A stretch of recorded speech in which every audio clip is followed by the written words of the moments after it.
আসসালামু আলাইকুম।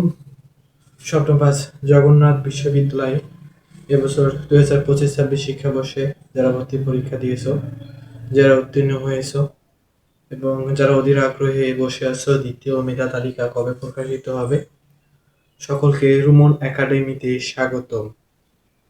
তো আজকে আমি আপনাদের সঙ্গে যে বিষয়টি নিয়ে আলোচনা করব সেটি হচ্ছে জগন্নাথ বিশ্ববিদ্যালয়ের ইউনিট সামাজিক বিজ্ঞান অনুষদ দ্বিতীয় মেরিট সম্পর্কে।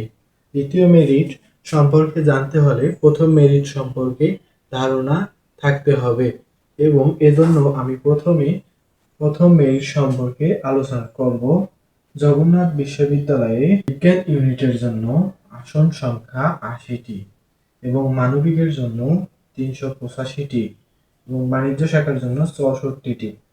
অর্থাৎ আপনারা দেখতে পাচ্ছেন বিজ্ঞান ইউনিটের জন্য ৮০টি, মানবিকের জন্য ৮৫টি, বাণিজ্যের জন্য ৬৪টি।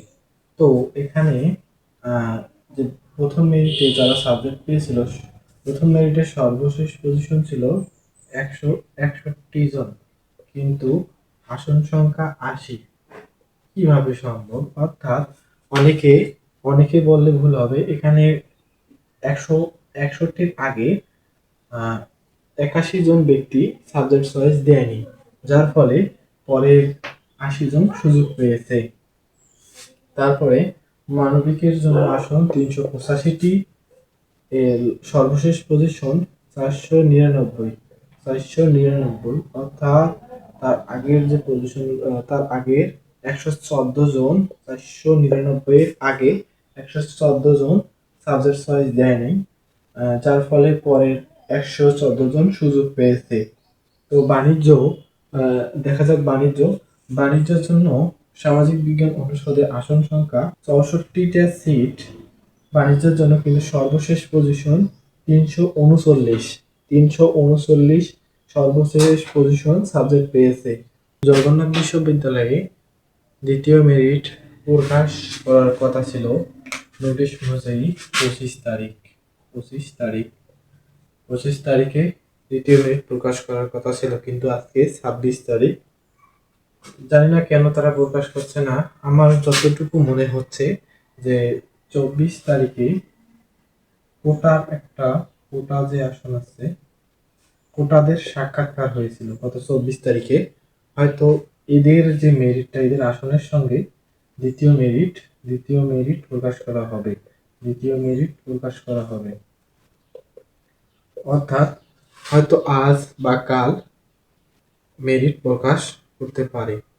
জগন্নাথ বিশ্ববিদ্যালয়ে মেরিট গত বছর টাইম টু টাইম মেরিট দিয়েছিল, কিন্তু তারা পরীক্ষার রেজাল্ট সেটা দেরি করেছিল। এবছর আশা করি হয়তো খুব শীঘ্রই তারা দিয়ে দেবে। যদি আজকে মেরিট না দেয় তাহলে মেরিট একবারে রবিবারে ছাড়া তোমরা মেরিট পাচ্ছ না। অর্থাৎ আজকে বৃহস্পতিবার আজকে যদি মেরিট না দেয় তাহলে তোমরা ১ তারিখের আগে মেরিট দ্বিতীয় মেরিট লিস্ট পাচ্ছ না। আবার আরেকটি কোটার নোটিশে দেখলাম তৃতীয় মেরিট প্রকাশ করবে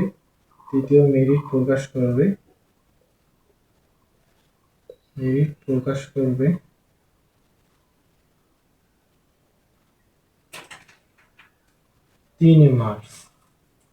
অর্থাৎ আজকে যদি মেরিট না দেয় তাহলে এই মেরিটগুলো মানে তৃতীয় মেরিট প্রকাশ করতে পারবে না, কারণ ভর্তি সম্পূর্ণ তো একদিনে সম্ভব না। সকলকে ধন্যবাদ। আসসালামু আলাইকুম।